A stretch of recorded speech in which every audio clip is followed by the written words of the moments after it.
ምን ሲተች የነበረ ፍሬው ቲዩብ በአዲስ ስራው መጥቷል እንግዲህ ማለት ነው።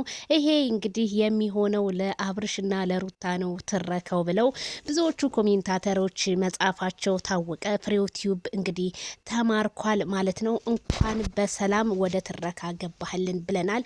የሰው ልጅ የሚያምርበት እንደዚህ ነው ማለት ነው። ምክንያቱም እንትና ተፋታ እንትና ተጋባ ከምትል ይሄ ትረካህን ቀጥልበት። ፍሬው ቲዩብን እየገባችሁ በረታቱት ማለት ነው። እንግዲህ በነገራችን ላይ አብርሽና ሩታን ይዞ ሳይመጣ ሲቀር ያለውን እይታ በጣም ነው የኛ ሰው እኮ ማጨብጨብ ነው የሚወደው ማለት ነው።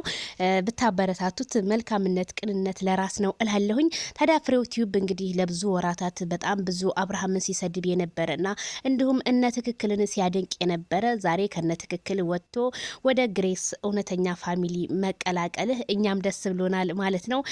ሩታና አብርሃም እንዲሁም እንግዲህ አዲስ ፍቅረኛ ወደ ምነው ጠፋ ወደ አውሮፓ ሄደ እየተባለ ነው። እንኳን አውሮፓ አይደለም ትልቋ ከተማ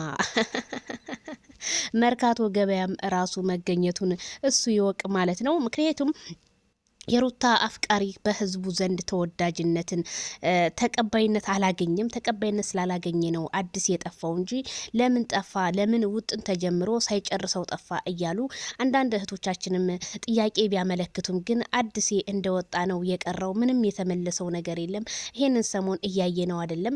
ምክንያቱም ሩታ ተቀባይነትን ካላገኘ እኔ ምን ያደርግልኛል፣ ቻናሌን የሚያሙት እንጂ ቻናሌን ከፍ የሚያደርግ ሰው ነው የምፈልገው በማለት ሩታ እንግዲህ አዲስ ፍቅረኛዋን ከቤት አስወጥተዋለች። ባታስወጣው ኖሮ ቢሆን ለብቻዋ ይሄንን ያህል ቀን አትራመድም ነበረ። ታዲያ ትናንትና ሱፍ ሲያለብሱ እንዲሁም የተለያዩ ነገሮች ሲያረጉ የነበሩ እነ ትክክል ምን ይዋጣቸው ማለት ነው።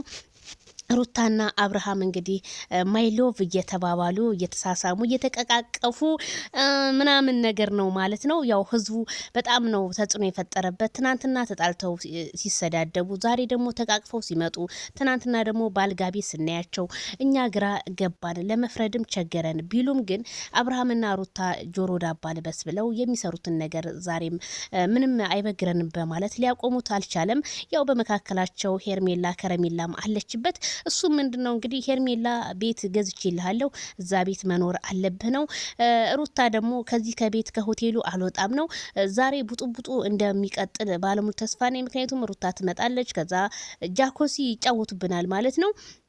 ይሄንን ከማረግ ከትናንትና ወዲያ የተሰራው ቪዲዮ በጣም ለህዝቡ ተወዳጅና በጣም ጣዕም ያለው ቪዲዮ ነው። ለምን እንደዛ አልሰሩልንም በማለት የብዙዎቹ ኮሜንት ቢሆንም ግን እና አብርሃም ምንም አይነት ምላሽ አልሰጡበትም። ዛሬ ቢያቀርቡት ብዬ ተመኘው። ምክንያቱም ህዝቡ የሚፈልገው ጨዋታን እንጂ ጭንቀት ምናምን ነገር አይፈልግም።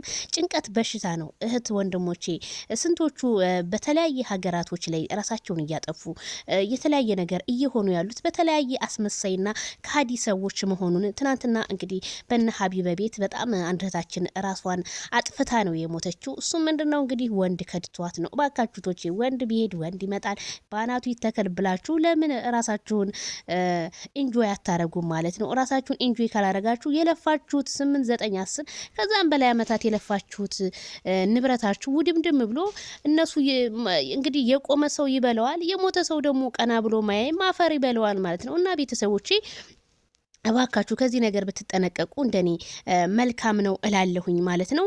አብሶ በሩታና በአብርሃም ጉዳይ በጣም ብዙ ሰው ይጎዳል፣ ታማሚ ይሆናል፣ ምን ይሆናል። እነሱ ዚስ ኢዝ ላይፋቸውን ይቀጫሉ።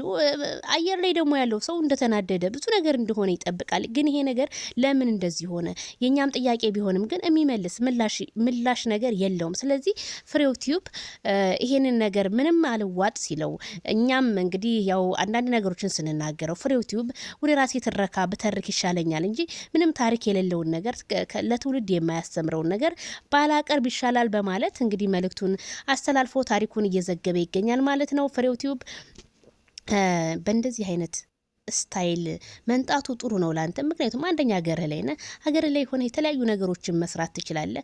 የሩታና የአብርሃምን ትረካ እኛን ተርከው ዝም ብለን እኛ እናወራላቸው በእኛ ያምራል ቀመም እያደረግን እኛ እናቀርባለን ማለት ነው። ስደት ላይ ስለሆን አገራችን ደግሞ ስንገባ በራሳችን ህይወት እንሰራለን ማለት ነው እላችኋለሁ። ቤተሰብዬ ሁላችሁም ያው ቅር እንዳላችሁ ምን ላይ በቃ የትናንትና ቪዲዮ በጣም ህዝቡን ቅሬታ አሳድሮበታል።